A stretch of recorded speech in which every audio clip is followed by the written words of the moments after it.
Hey everybody, my name is Paul Lesdun Jr., aka Boy Green. I'm the New York Jets digital reporter for Heavy.com. Welcome to my YouTube channel, youtube.com/BoyGreen25, and it's been a hot second. There's been some time passed, but we're still doing our series. It's called Meet the Fleet, and ever since the end of the draft, I've been talking to college football insiders all across the country to learn more about each and every draft pick the New York Jets made, so each and every one of you at home could learn more about these guys that have been just suddenly thrust onto the team. And for our next bit, we're going to learn more about Max Mitchell, the offensive tackle out of Louisiana that joined the New York Jets in the fourth round. And to learn more about him, this time we're not going to a college football insider from the team, right? Like a couple of these, we've gone to Texas A&M or Ohio State. This time we go to a different man. His name is David Wyatt-Hupton. He is the Scribe, the founder of the daily Jets newsletter, The Jets Way, that has been taking over the world. And let's bring him in. What's up, David? How are you, man? I'm doing really good, Paul. I'm really doing really good. Thanks for having me on. Yeah, I love your stuff. So excited to get going. Excited to talk Max Mitchell. Yeah, and I got to say that it's been a long time since we've been able to connect the dots. This is the first time, I believe, that we've done a visual element. So this is absolutely beautiful. And for those who don't know, I want to start off the show, quite frankly, with the reason that we're bringing you on the show, which is your newsletter. And I want you to tell people where they can subscribe to this thing, where they can learn more about it, because I'll tell you right off the bat, just the one piece, and I want you to hear I want to hear the full story here, is that you've been doing these deep dives on all the Jets draft picks, but even beyond that, you've been writing articles and covering them in a lot of different ways. And the thing that stood out to me and why I wanted to bring you on the show, as opposed to other avenues that I've pursued for some of the other Jets draft picks, is when I read your piece, it just seems to check off a lot of boxes for me. There's a little taste of film. There's a little taste of deep nuggets. There's just, I mean, it just has an aesthetically pleasing. I think that's one thing that checks it off. But again, the deep dives, the film, the juicy interviews that you do to add some more context to these stories, nuggets, history. I think it's brilliant. So first off, tell our fans, and we'll have it in the description down below as well for the link. But tell our fans where they can subscribe. How long has this thing been going on, and where did it really originate? So yeah, you can subscribe on. It's a Substack newsletter. So it's Monday to Friday, delivered into your inbox in the morning, first thing in the morning. So first read. Um, yeah, I've been doing it since October. I've been covering the Jets. I've been writing about the Jets since 2007 when I started with Bleacher Report.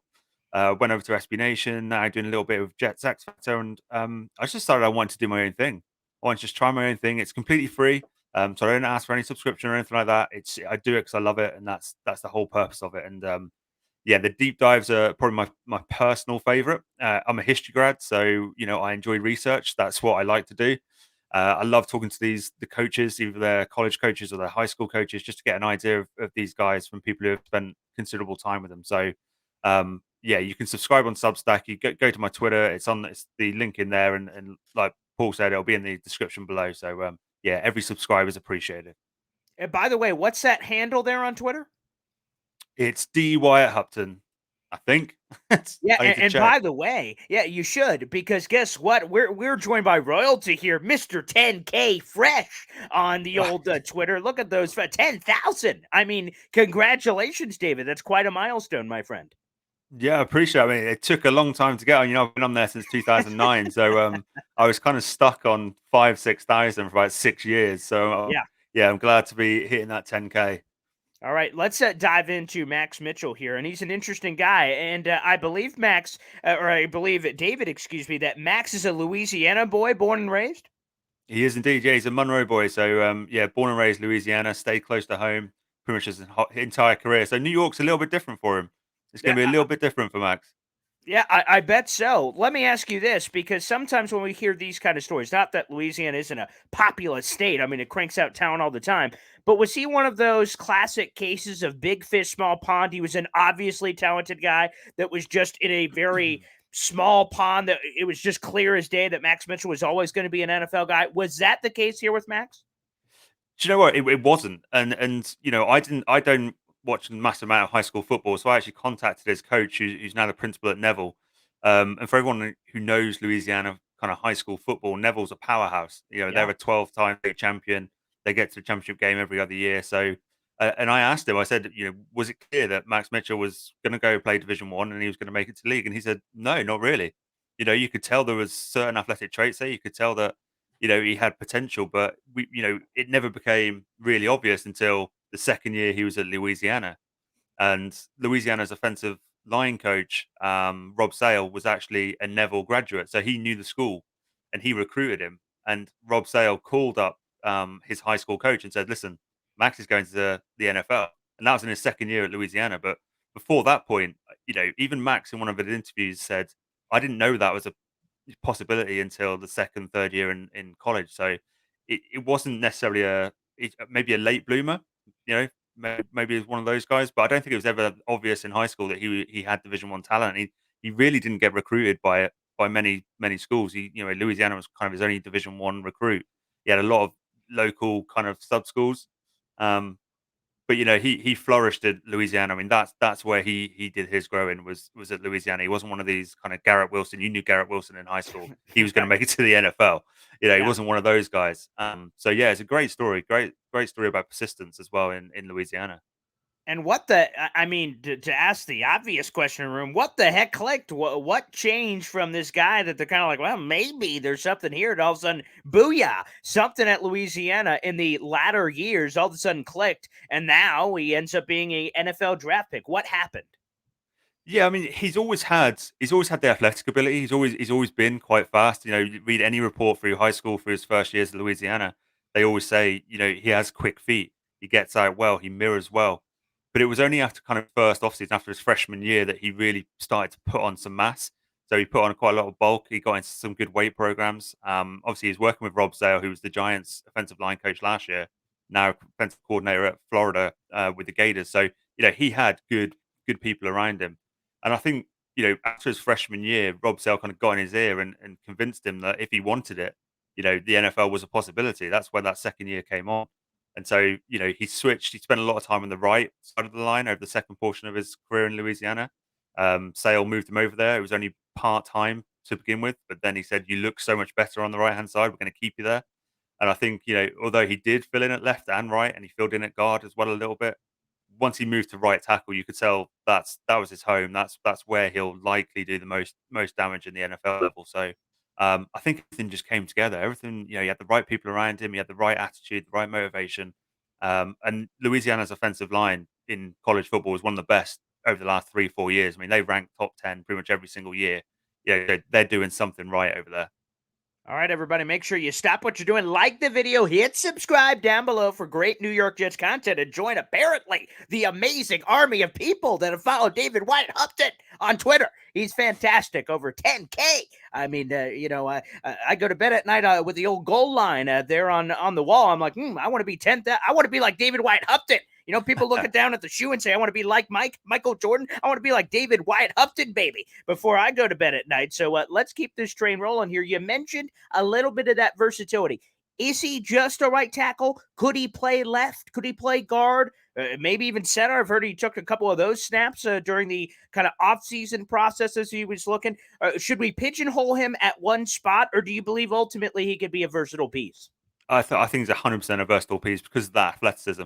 It's that quickness and that sharpness out of the stance. Why I think he'll work on the left, he'll work on the right, and then he's got the power in the run game. I mean, he was PFF's highest graded run grade blocker in college football last year, so he has Wow. that power. So he can play inside. I mean, he didn't play a massive amount inside, but he has played there.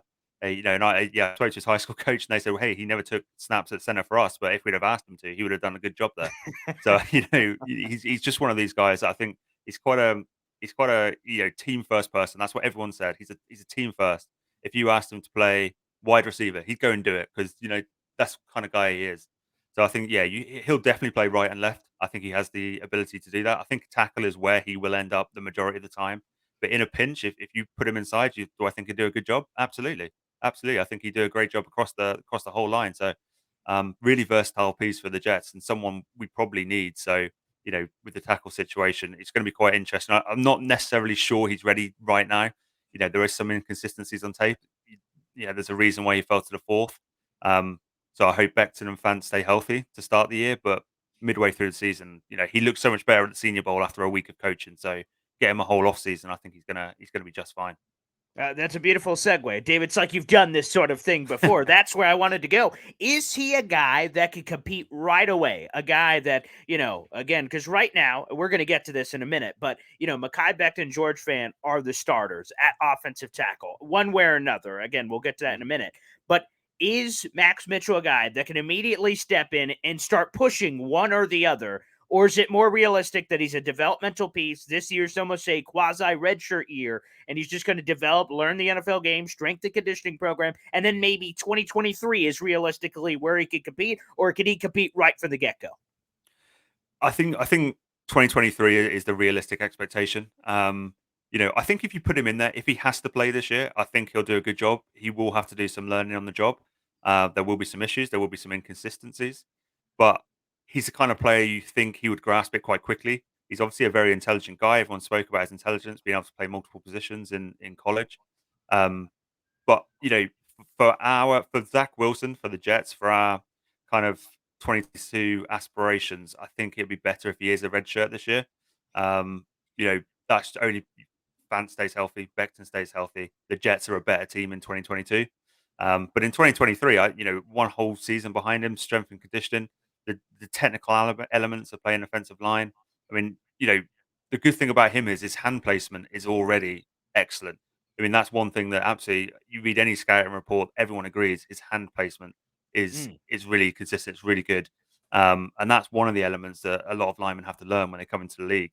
So, he does have a step up, but I think having a red shirt season would be beneficial to the Jets and to Max Mitchell. All right, let's speak to the greater sense here. The Jets, Mekhi Becton, unfortunately, through 2 years, has not been able to stay healthy. He was not healthy his first year. In his second year, played like 40 snaps before his leg exploded and he was out for the year. Then you go over to George Fant, also a guy that, by the way, throughout his entire career has never started a full season in his entire career. Now, that's not just injury, it's also because he was a backup, but nonetheless, it's just the fact of the matter. However, the Jets waited to the fourth round, number 111 overall. They had multiple opportunities. You actually start your piece saying, wow, they had every offensive tackle available. They said, no thanks, which again, it goes against the grain of what we heard. You mentioned the piece in there. That was a video I sent out that went kind of crazy on Dave Brugler says, people believe Mekhi Becton will never play another snap. This is pre-draft, by the way, for the New York Jets. And everyone starts losing their crap, hair on fire. Oh my! What does this mean? Who's coming? And all this jazz. But they wait to the fourth round. David, let me ask you straight up: is that just a massive vote of confidence for Mekhi Becton and or George Fant, for that matter, heading into this year? Or did they just not like the guys in this class? What does it say to you that they waited till 111 before they even touched an offensive tackle? I think it's a combination of both. I think they like Sauce. We know they like Sauce. We knew they liked Garrett Wilson. We knew that they wanted Becton back and they wanted Fan back. I mean, I never really believed that report. It didn't sit well. Everyone I talked to, no one had heard that. So I'm not sure where Brugler heard it. It might have just been one of those smoke screens that got sent out somewhere from the organization. But there's also a reason why we've seen Riley Reef come in recently. I don't think the Jets are done adding to the offensive line. I think we will see, like a Morgan Moses last year, we will see someone who maybe gets cut from a roster make it onto the Jets as a veteran backup because of what you said in the Becton hasn't stayed healthy for whatever reason. Whether I'm not into point and blame at him. It was his fault. He got rolled Right, up on right. last year, and whatever happened in the rehab happened. Um, but I'm not sure the Jets are going to be comfortable with McDermott, Mitchell, and Adoga as their backup tackles when they've got so many questions around the health of their starters. So, Reef came in. I imagine we're going to sign another offensive tackle. But we know they love Sauce. We know they love the guys at the top. So I think even if Sauce was gone, I mean, I think DJ said it would have been Stingley if Sauce had gone. I'm glad Sauce was there because Stingley is not my kind of guy. Yeah. And we'll see what happens, but I think we'll definitely see an offensive lineman brought in at some point before the season starts. David, I have to be honest. I have to be blunt with you. I was flabbergasted that they waited till 111 to take a guy. And also on top of that, like you just mentioned it, okay, they're kicking the tires on Riley Reef here in June, but that they didn't invest in anything in the initial part of free agency, which obviously would have been expensive, but they did. They were like, oh, we're good. And then now in June, they're like, let's dabble. Let's play around. Let's look around the buffet. We'll take another swing through the line and see what happens. I'm just like stunned because, again, the starters, if healthy, they're fantastic. It's a Mhm. great starting tackle duo. But you mentioned it. They are one injury away from two guys who, by the way, throughout their entire careers have been injured, but which isn't, whoever's fault, whatever. Freak injuries, fluke injuries happen. But it's just the fact of the matter that they have not been able to stay healthy. And we are one hit away from Connor McDermott, Chumi Doga, some guy named Greg Sonat. Whoever's listening to this, do you know who Greg Sonat is? I barely do. I mean, for Pete's sake, and we do this for a job. Like, come on, people. So that's the one injury away you are. And I have to say this, David, just since we're in the middle of this conversation, the Jets got so freaking lucky last year with Morgan Moses. Mhm. He Yeah. literally fell from the skies. I mean, the Jets looked at their doing and said, Mekhi Becton, George Fant, that's good enough. That's what they told themselves. And then all of a sudden, Morgan Moses sized gem falls from the stars. I'm like, and Joe Douglas called it a quote unquote opportunity he couldn't pass up. He's like, well, I guess I'll sign that guy. And thank goodness they did, because if they did not sign Morgan Moses, week one, when Mekhi Becton gets injured, sure, George flips to the other side and he was good. But that means Connor McDermott would have had to protect Zach Wilson for 16 of the 17 weeks of the season. Really 17 weeks, but in terms of starts, I mean, oh my, things would have went south pretty quick probably for this New York Jets offense. So I have to be honest, I'm curious your thoughts, but I'm flabbergasted that even so far, I think they will add a guy, like to your point, Reef, Eric Fisher, somebody, but that they've waited this long is kind of surprising. It is, and I think from what I've they like the likes of McDermott and Adoga a lot more than the fans do. They Yeah. have a bit more faith in them. But I think if we're expecting a Morgan Moses to appear again this year, I mean, we're dreaming. That was a Yeah. once in a kind of a blue moon situation that he just so happened to become available and just so happened wanting to sign with the Jets. But I think you're absolutely right. I think it was surprising. I'm surprised they didn't take a offensive tackle a little bit earlier, someone who's a little bit more pro ready. But maybe they just think Max Mitchell can start straight away. Maybe that is the case, that they think he's a straight away starter. And if they get injured, obviously with the left right versatility that he's got, maybe he comes in and does a good job. And maybe that's their insurance policy is Max Mitchell. Um, and they'll obviously I trust them a lot more than I trust my own site in terms of talent observation. So um, yeah, I still think we'll see someone come in, like you say, but it's not going to be a Morgan Moses. I can't see anyone of that caliber um, getting cut. But then again, I probably couldn't see Morgan Moses getting cut at this point last season. So we'll have to wait and see. But yeah, I was as surprised as you were. I thought we'd go a little bit earlier when we didn't go with the first three. I thought that Brees Hall pick we might have to take someone there. Yes. Um, and certainly a pick later, I thought was guaranteed, but there we go. Right. Yeah. That's just kind of the process. And I'm glad that you mentioned that, David, because, people keep saying, Jet fans, general casual fans on Twitter, keep saying that, oh, man, the Jets are just going to get another Morgan Moses. And I want to make this perfectly clear for those who don't know. Morgan Moses started 96 straight games at tackle for the Washington football team, Commanders, or whatever the heck we're calling them yesterday. Okay. That he started 96 straight games. That was luck. And again, just also fortunate the Jets seemed to have the pennies under the cushions to be able to pay him. And he was here for 1 year, and Jet fans are complaining, why didn't they re-sign him this offseason? Again, there was no guaranteed starting job on this Jets team. On the new team he signed with, the Baltimore Ravens, on a 3-year deal, the $15 million, he has a starting opportunity. So I don't blame Morgan at all. I'm just glad we got 1 year out of it, quite frankly, which is magic, and we will see. To your point, Max Mitchell with the versatility at left tackle, right tackle, also Riley Reef, which is why that would be very interesting. Decade in the league, pure starter. He's never been a backup. So to have left and right tackle could be great, depending on what could present itself. Morgan, by the way, was exclusively a right tackle throughout his career. So that could make sense from the Riley Reef perspective. But let's circle it back here, David, as we're wrapping up here on Max Mitchell. Your piece is long. It's interesting. It's fantastic. Like I said, the link directly to your piece and also the link to subscribe to your daily newsletter will be in the description down below here on YouTube, guys. So make sure you guys check it out. What else did you learn from this conversation that perhaps surprised you as you were doing your research, as you were diving in to the film room, doing your interviews with people from his past? What surprised you that perhaps you didn't know heading in? I think what surprised me was just how much he grew from a physical standpoint. I Mm-hmm. think when he left high school, I think he was 245, something like that. So he wasn't Yeah. he wasn't a big guy. Um, Wow. and one of his teammates at Louisiana said when he came in, he was kind of just he was a bit of a clumsy goofball. Like that's just kind of how they saw him. And he said himself, he was like, "Oh, in my freshman year, I was like a wet noodle." He's like, I was just a wet, and I think it was that strength that he put on, and Yeah. if you go back and look at some of his freshman tape in comparison to some of his 2020, 2021 tape, you can just see the size, the strength, kind of the element that he had to come quite a long way from that Sure. wet noodle, let's say, his little wet noodle Yeah, to that's being the great. guy that he was. And that was just great. It was great to hear. Everyone just said he's just this amazing like lunchbox kind of guy. That's why his high school coach said he's a lunchbox kind of guy. Like he's not going to do anything flashy, and I think that's what I saw. I put on the piece. I went through 5 whole games of Max Mitchell, and I Hmm. really only came away with 3 clips that I was kind of like, oh, people would be interested in seeing this. And Hmm. it's not because the rest was bad.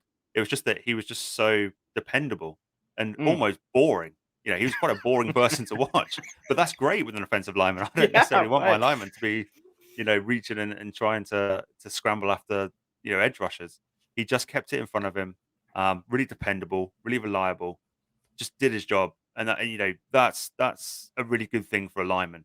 You don't necessarily want to watch a boring wide receiver, but you want to watch a boring offensive lineman. And that's what he was. But yeah, the strength that surprised me. It surprised me to see where he came from. Because he was a 2-star recruit. He didn't come into a Hmm. college. Louisiana had a fair amount of offensive linemen already on there. But yet he still started his freshman year. No one expected him to. I mean, he said he expected it to be a redshirt year. So to start straight away while developing your body physically in Division One football, that's a massive testament to his talent, his ability, and how he adapted straight away. So that was just great to see. He just seems like a really good player, really good guy. And by the way, astute observation. When and that's the breadth of DeBrickashaw Ferguson's wonderful run is that we never talked about him. So, but people would almost forget how good he was. I think a lot of people took his streak for granted. Again, he had over 10,000 snaps and only missed one. That was that weird trick play. Like Darrelle Revis was playing left tackle on that formation. There's a little trivia fun fact at the pub. If any of you asked, what's the one snap that DeBrickashaw did not play? Who was playing left tackle? That was Darrelle Revis for those counting at home. And that weird play they tried to dial up at the end of a game to try to make something happen. Again, when you're speaking of the offensive tackles on the broadcast, that's not good news. Wow, 76 just blew that. He just allowed that sack. So not to hear him is always great news. So we're looking forward to that. Hopefully with Max Mitchell, if he could be anywhere in the same breath as DeBrickashaw Ferguson, he must have did something right for certain. David, I want to thank you so much for joining us here on the show. The Meet the Fleet series has been fantastic. We've had a lot of great guests, but you've been one of the best. Really appreciate it. Before we let you go, again, remind people one more time where they could follow you, where they could check out the Daily Jets newsletter, and any other points we may have missed. Yeah, so you can just follow me on Twitter at Wyatt-Hupton. You'll be able to go to my Substack there. So it's on Substack. It's called the Jets Way, daily newsletter, Monday to Friday. Also, I do a Jets UK pod with Andres, Mm, who I know you've spoken to. So yeah. podcast once a week. So yeah, there's plenty of places you can see my stuff. Jets X Factor, a bit on Gangrene Nation, a little bit of everywhere. But follow me on Twitter, and I'll make sure I tweet out all the stuff I put out. Oh, well, there you go. Again, it may be easier, apparently, David. I could have listed things that you don't do because you do too much, apparently. I don't know My how you wife have time agrees to. with you. You see, that's it. I don't even know how you did the time to do this interview, quite frankly, but we're happy you could here on the YouTube channel. David, as always, thank you so much for joining us, pal. We'll have to do this again in the future, man. Absolutely, would love to. Thanks for having us on, Paul.